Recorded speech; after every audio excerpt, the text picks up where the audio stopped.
I think so. Sally Doty, who's Director of Mississippi Office of Broadband Expansion and Accessibility. Sally, good morning. How are you? Good morning. I'm just fine. Thank you.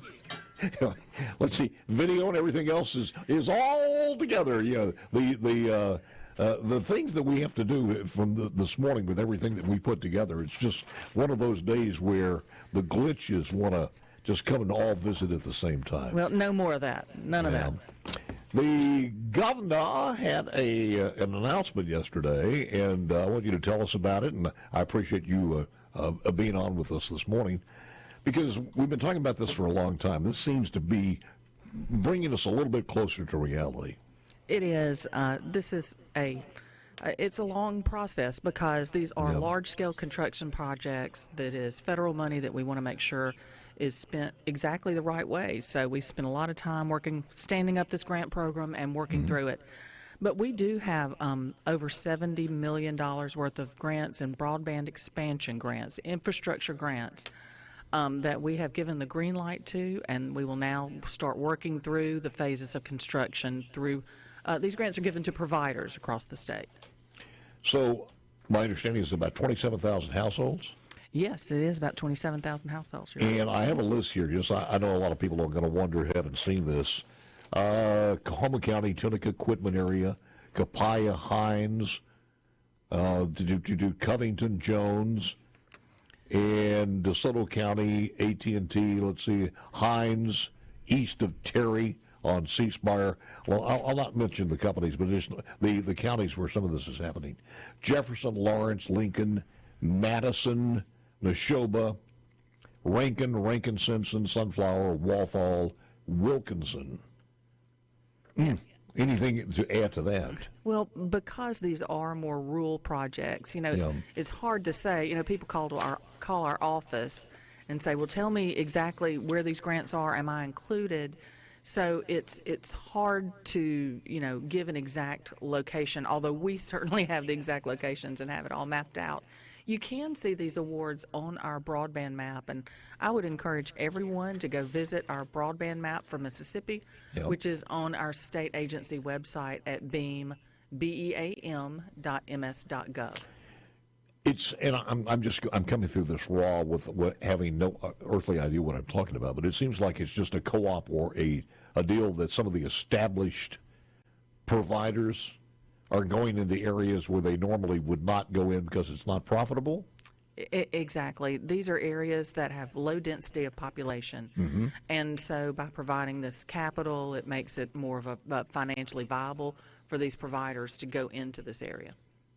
So but the price is not going to be set any differently than the company would normally set as far as it's AT&T or anybody else? Not on this program. Now, we do have a larger program called BEAD, which is you've heard me talk about the $1.2 billion that is coming down to Mississippi. Now, we're still working through the processes on that, and I want to talk about one of those processes.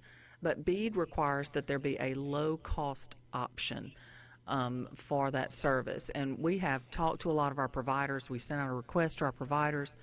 And it looks like about $60 is that low-cost option is what we're looking at in Mississippi. Still don't have that final approval. But, most of our providers in Mississippi have like that $59.99 or $69.99 level for Internet service. Sally, is this also going to be fiber in the ground, or is it going to be on telephone wires, or is both? Some projects are in the ground, some projects are in the air. It just depends on the provider, or it depends on the location and the geography as well. Delta Fiber, what is that in Sunflower County? In Sunflower County, is that a new company? Delta Electric. Isn't that Delta Electric? Is that what it is? It is, yes. Yeah, and they've got a very large footprint, and my understanding is they're going to build out to every part of their electric footprint, their electric service territory, that their broadband subsidiary will build out, and we expect them to be coming in for a lot of grants during that BEAD funding.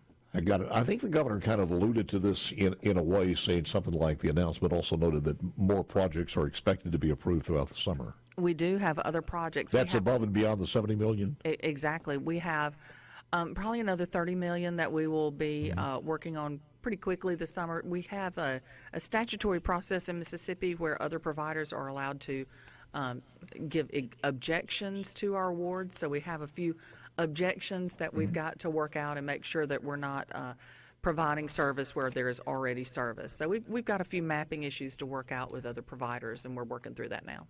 So people in certain areas will see coming down the road in the rural areas trucks that are putting up, and if it happens to be in front of their home, then they know that they probably are going to be included. That's right.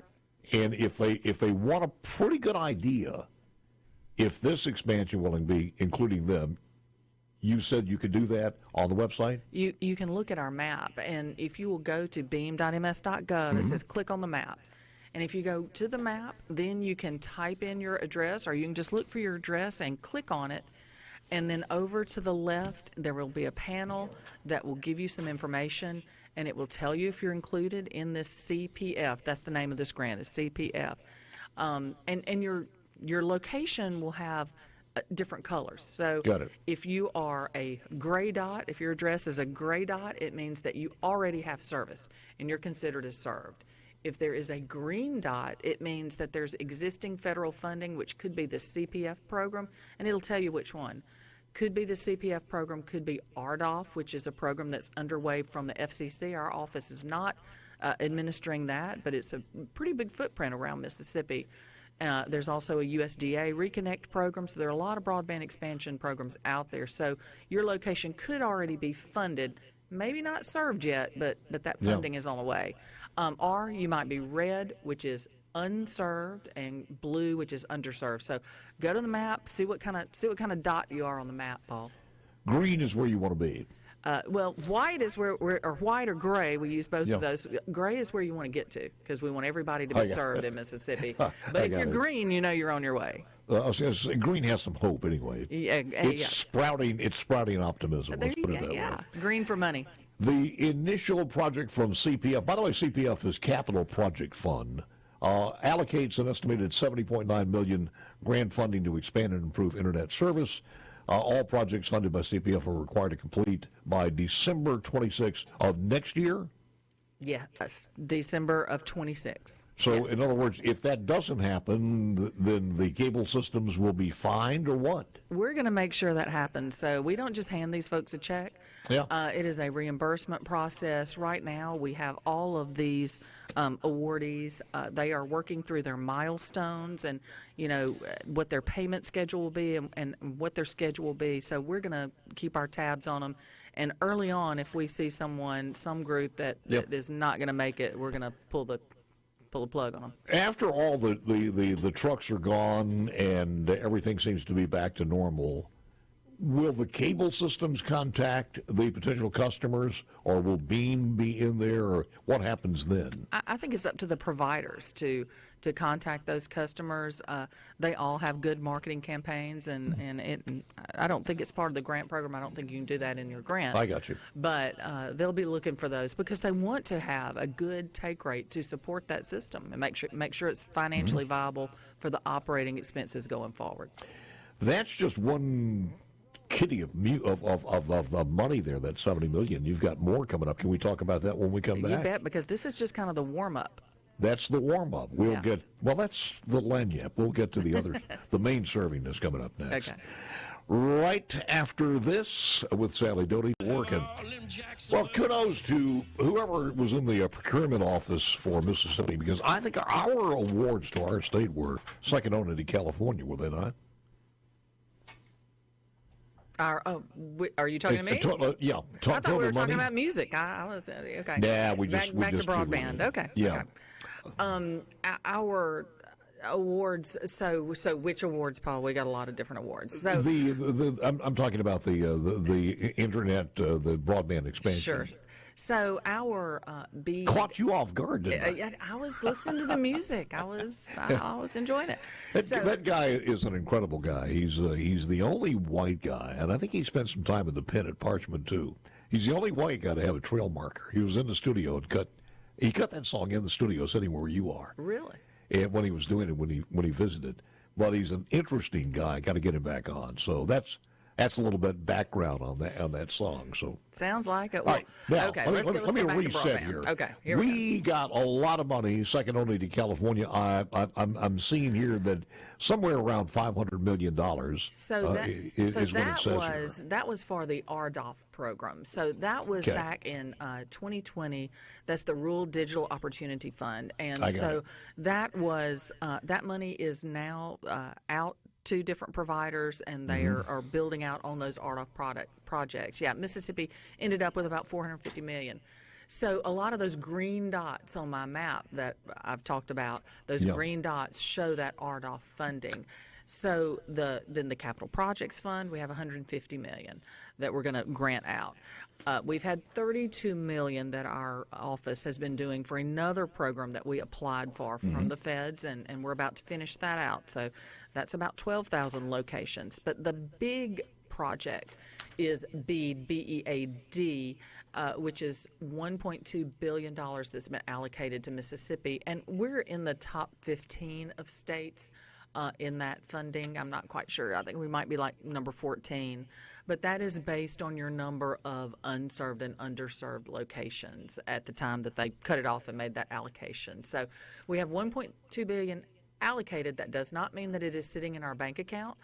It has been allocated, and we must show to the feds how we would use that money and how many locations would be served with it. What's the status of that process? So we are well underway. We are about to run a challenge process that we're required to run. And quite honestly, I've been saying, we're going to start it. We're going to start it. We're finally going to start it. We've had to work through several different hoops to get there, but we are going to run this challenge process beginning on July 17th. So if your location shows up on the map as a gray dot that is served, you're served. And that is not your actual experience. This is your opportunity to challenge that location and say, hey, that's really not, something's wrong here. That is not my experience. And so we are going to also on our website have a button you push for that challenge where you can submit that challenge. Usually it has to do with the speeds you receive. You're receiving slower speeds. So we do have a speed test out there that you could go ahead and take. We encourage you, again, that's right there on our website.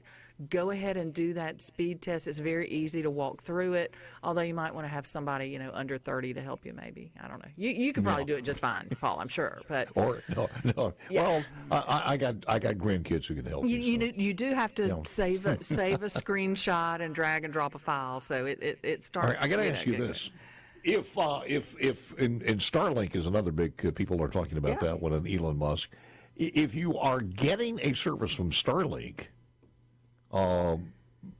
does that negate you? Then you have to say, yes, I am being served. I'm not being served by fiber or line, but I am being served. The speeds that Starlink provides, while they are great for many of our rural areas who have never had service before, do not rise to the level of high-speed internet. Even now, they don't rise to that level. They do not. They do not. So if you're running a test, they will show you those speeds. It will. Okay. I have not seen Starlink tests that put it over that. What we define as served is 100 down and 20 up. We have specific numbers, and so I have not seen that. But so many people who have had nothing or have had really terrible other, hotspot combination of their phone, whatever, many people who live in rural areas who finally get Starlink say, oh man, this is great. We can finally use it. Yes. But still, it is not truly high-speed internet that fiber will provide. You said July the what? July the 17th. We're going to open that challenge process, but you can do speed tests now that would be helpful and can be used in that challenge process. So it is on our website. It says take the test. Now you do need your bill. Before that, get your internet bill and know what your speed is. Know what you are paying for. Okay, that is very important. Yeah, because if you want high speed and you're not paying for it, that won't work. I understand that. Yeah, we need to know what you're paying for. What you have to do is you got to go back and look at all of the projects that are underway now, eliminate those, Yes. and then the next round of funding is going to serve what's left as far as the unserved. How much of that is in our state? By the time we finish this, will that 1.2 cover just about everybody? We believe it will cover everybody. That's what our initial calculations show. This is a moving target all the time.